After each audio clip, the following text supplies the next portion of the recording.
Notre pays est rempli de tant de doutes, de tant de divisions.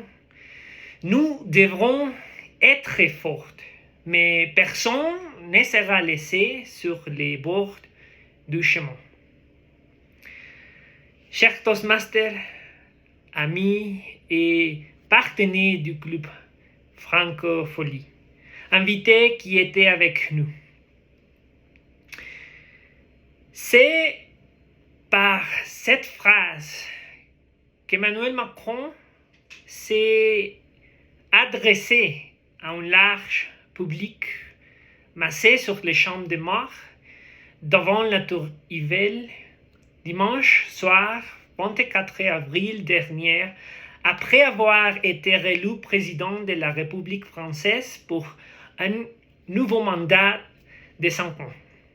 Ce fut un discours solennel qui a tenté de s'adresser aux électeurs qui avaient élu sa rivale, la candidate d'extrême droite, Marine Le Pen, pour leur dire qu'il serait le président de tous les Français.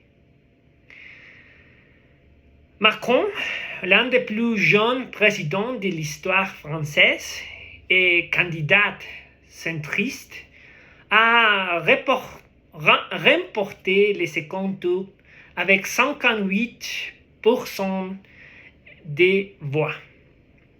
À un moment critique pour la stabilité en Europe, avec la guerre de la Russie en Ukraine, la montée des autocrates en Pologne ou en Hongrie, ou la crise migratoire,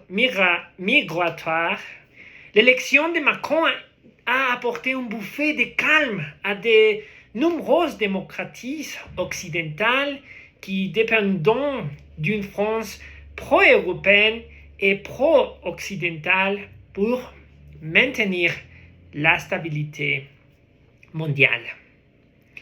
La démocratie en France est complexe. Pour élire leur président, les Français pu voter pour 12 candidats d'idéologies différentes et de différents partis du spectre idéologique. Du gauchiste Jean-Luc Mélenchon de la France insoumise à Anne Hidalgo, l'actuelle maire de Paris et candidate du Parti socialiste traditionnellement fort, à Emmanuel Macron du Parti centriste de la République en marche, en passant par la droite et l'extrême droite de Marine Le Pen avec son Rassemblement national ou Éric Zemmour dans Reconquête, le parti Reconquête. Pour gagner, un candidat doit obtenir au moins 50% du vote direct des Français. Cependant, pratiquement aucun candidat n'y est pas parvenu depuis le référendum de 1972 au cours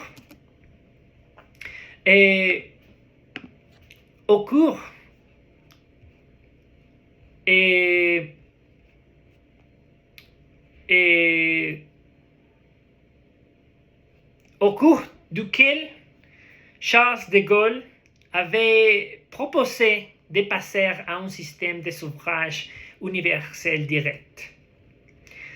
Lors de cette élection, Emmanuel Macron est arrivé en tête du premier tour avec près de 28 de voix, suivi de Marine Le Pen avec 23 et de Jean-Luc Mélenchon avec près de 22 personnes. Cela signifie que 2 semaines plus tard, Emmanuel Macron et Marine Le Pen ont dû répéter ce qui s'était passé en 2007 lorsqu'ils se sont affrontés pour la première fois, alors que François Hollande avait décidé de ne pas se représenter et que Macron avait battu Le Pen avec plus de 66 des voix. 5 ans plus tard, cependant, le scénario est très différent. Emmanuel Macron n'est plus le candidat qui vend l'espoir et sa qualité de candidat citoyen. Il a maintenant 50 ans d'héritage et en tant que président de la France et une liste de réalisations, de questions non résolues, de critiques et d'échecs. Marine Le Pen, quant à elle, n'est pas la candidate qu'elle était en 2007.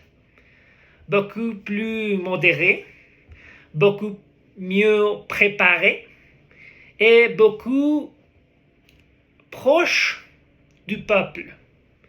Elle a su capitaliser sur certaines des faiblesses d'Emmanuel Macron, comme son apparent manque d'humilité et la crise du pouvoir d'achat que connaît la classe moyenne en France.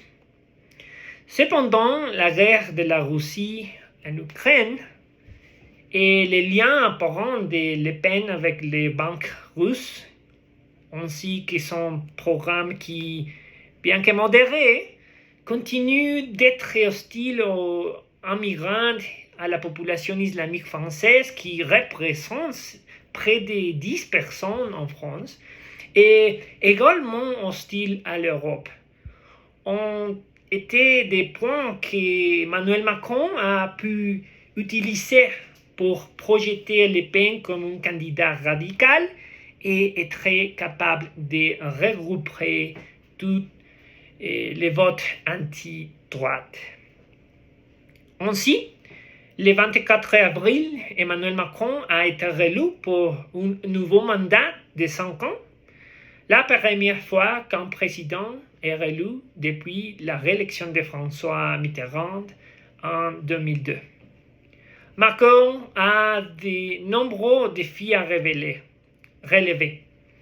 La récupération du pouvoir d'achat de France, l'inflation, la guerre en Ukraine et l'instabilité européenne, ainsi que la reconquête de l'influence perdue de la Ve République sur les scènes politiques mondiales. Espérons qu'il réussira dans les 5 années qui lui restent à diriger l'une des démocraties les plus fortes et les plus importantes du monde.